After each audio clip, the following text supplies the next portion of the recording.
Dr. Saidi alimaarufu Msitu Mnene, tiba asili na tiba mbadala. Nimewasili mkoa huu wa Tabora katika wilaya hii ya Kaliwa. Nimekuja kumtembelea mteja wangu aliyetumia dawa ya UTI sugu, typhoid sugu, malaria sugu na minyoo aina ya miba, lakini yeye ataeleza kilichokuwa kinamsumbua. Nimekuja kumtembelea mteja wangu akiwa eneo hili hapa la Isawima. Kwa bahati nzuri kwa kuwa nimefika kwenye biashara zake, ni vyema nisalimie naye. Bwana Musa, habari za Isawima? Salama, huko mlikotoka. Salama, kwema kabisa. Maraba, ujambo kijana?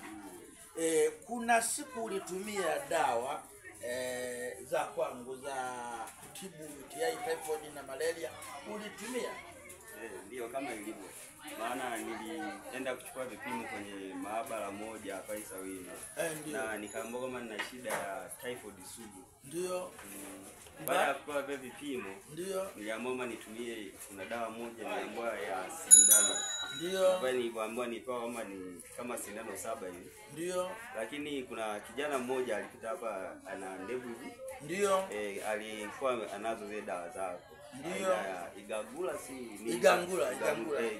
Ndio. Baada ya kutumia ile dawa, alinipa maelekezo vizuri, akaniambia nichemshe. Niweke na kuna malimao. Ndio.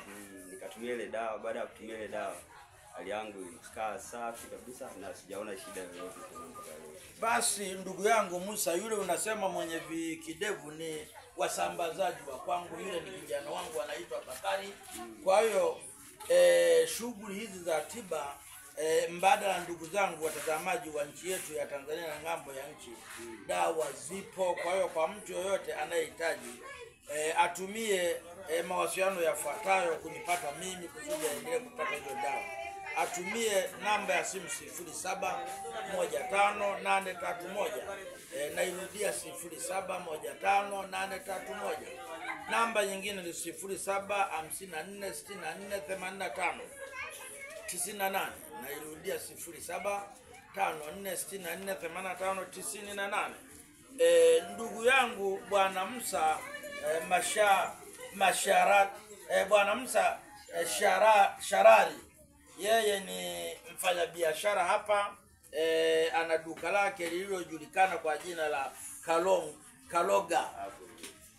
Kaloga ni duka ambayo mnavyoona anaendelea na habari za huduma za pembejeo kwa watu wanaohitaji wamunge mkono watu hapa Isawima. Ndugu yangu Bwana Musa, shida ilikuwa ni kuja kukusalimia, kuona kama kweli ulipona. Kijana wangu alikufikishia mwaka jana, mwaka huu? Ni mwaka jana. Mwaka jana. Mpaka sasa hivi huna shida? Sina shida. Basi nashukuru kama umeshapona. Haya, asante. Mimi nikuache Bwana Musa. Karibu tu. Haya, asante sana. Haya, kwa heri sana.